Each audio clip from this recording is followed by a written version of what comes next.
નમસ્તે, મારું નામ ડિમ્પલબેન એમ રાવલ છે। હું આદિવાસી આશ્રમ શાળા અંબાજી, તાલુકો દાંતા, જિલ્લો બનાસકાંઠાથી આવું છું। આપનું મારા સ્ટોલ ઉપર સ્વાગત છે। મારા કોન્સેપ્ટનું નામ છે વોકલ ફોર ગ્લોબલ અને મારી કેટેગરી છે વ્યવસાય શિક્ષણની। સર, મારી પાસે એક સમસ્યા હતી કે મારી પાસે ટોટલ ટ્રાઇબલ બાળકો હોવાના લીધે અને દાંતા એ પછાત વિસ્તાર હોવાના લીધે ત્યાં આર્થિક પરિસ્થિતિ વાલીઓની ખૂબ જ તકલીફમય હોય છે અને જેના કારણે આગળ જતાં પ્રાથમિક શિક્ષણ તો બાળકો મારી પાસેથી સરળતાથી લઈ શકે છે, પરંતુ આગળ જતાં 10મામાં તેઓને તકલીફ પડતી હોય છે અને વાલીઓ એમને અભ્યાસ રોકાવી દેતા હોય છે। તેનું કારણ ફક્ત આર્થિક ઉપાર્જન જ હોય છે અને એના કારણથી મને એક વિચાર આવ્યો કે શું હું નાનપણથી જ બાળકોના અંદર સ્વનિર્ભરતાનું અને આત્મનિર્ભરતાનો ગુણ ન નાખી શકું।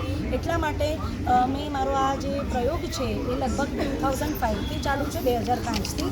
મેં બાળકોને તેમની આસપાસની જે નકામી વસ્તુઓ છે, જેટલું પણ વેસ્ટ મટીરિયલ છે, કારણ કે મારા બાળકો આર્થિક રીતે પણ પછાત છે અને એના કારણે જ એમનો અભ્યાસ આગળ જતાં અટકી જાય છે અને એટલા માટે એમના આસપાસનું જેટલું પણ વેસ્ટ મટીરિયલ્સ છે એનો ઉપયોગ કરીને મેં મારું શીર્ષક તમને કહી રહી છું કે વોકલ ફોર ગ્લોબલ। એટલે મેં લાંબી દ્રષ્ટિ રાખી છે કે મારું બાળક ખાલી વેસ્ટ મટીરિયલમાંથી કંઈક આર્ટિસ્ટિક પીસ એવો બનાવે કે ખાલી વેસ્ટમાંથી બેસ્ટ એવો ન રહેતા પણ ગ્લોબલાઇઝેશન સુધી તેઓ પહોંચી શકે, નાનપણથી જ તેમના અંદર આત્મનિર્ભરતાનો ગુણ વિકસે, તેઓની સહઅભ્યાસિક પ્રવૃત્તિઓના માધ્યમથી તેઓ પોતાના ઘર માટે, પરિવાર માટે અને પોતાના માટે આર્થિક ઉપાર્જન કરી શકે તેવી પ્રવૃત્તિઓ મેં કરાવી છે।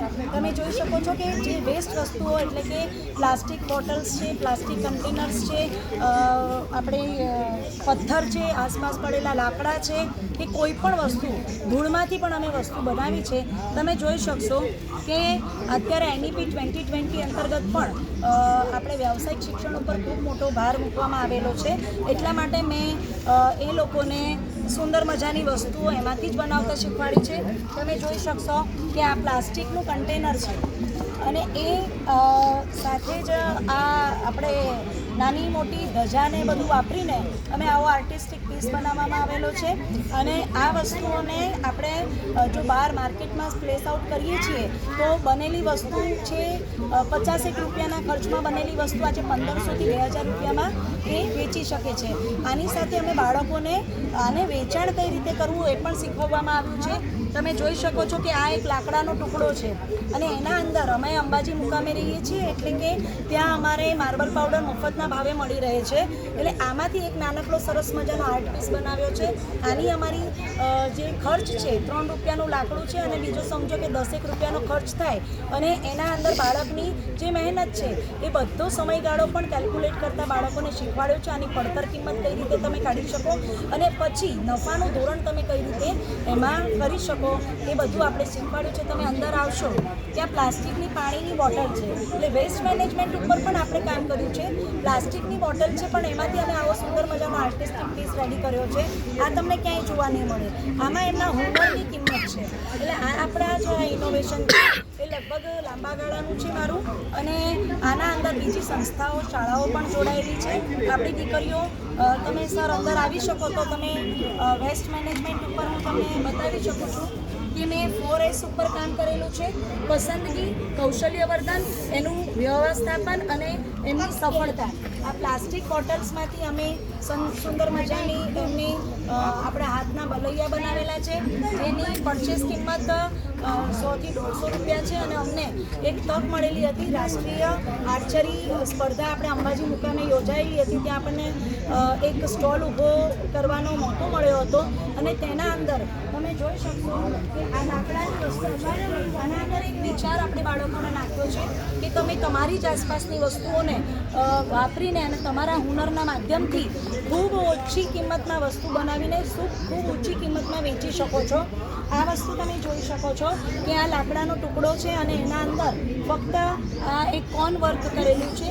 આની પડતર કિંમત લગભગ 25 રૂપિયા આપણે ગણીએ પણ અમે એ ફેરના અંદર આ એક વસ્તુને 1500 રૂપિયામાં બાળકો પાસે સેલ આઉટ કરાવડાવી છે। તમે જોઈ શકશો કે અત્યારે હાલ બાળક કામ કરી રહ્યો છે અને એ સુંદર મજાનો ક્રોશિયા વર્ક કરી રહ્યો છે। એટલે આ વસ્તુની આપણે ટ્રેનિંગ આપી છે. આપણા જે પ્રોગ્રામો થતા હોય છે એ પ્રોગ્રામોના અંદર જે નફામાં પુઠ્ઠાઓ હોય છે એને પણ આપણે આર્ટિસ્ટિક લુક આપીને તમે જોઈ શકો છો કે આ વસ્તુની પડતર કિંમત આપણે 50 રૂપિયા કોસ્ટિંગ બાળકોએ કાઢ્યું છે, કારણ કે જે વસ્તુ એ લાવે છે એના પરથી એને કોસ્ટિંગ કાઢતા શીખવાડીએ છીએ અને એના પછી એની વેચાણ કિંમત પણ તેઓ પોતે જ કાઢે છે. એના માધ્યમથી તેઓની કલા સાથે એમનું શિક્ષણ પણ જોડાયેલું છે. આમાં આપણે ગણિતનો કોન્સેપ્ટ, ગુજરાતીનો કોન્સેપ્ટ પણ સાથે રાખ્યો છે.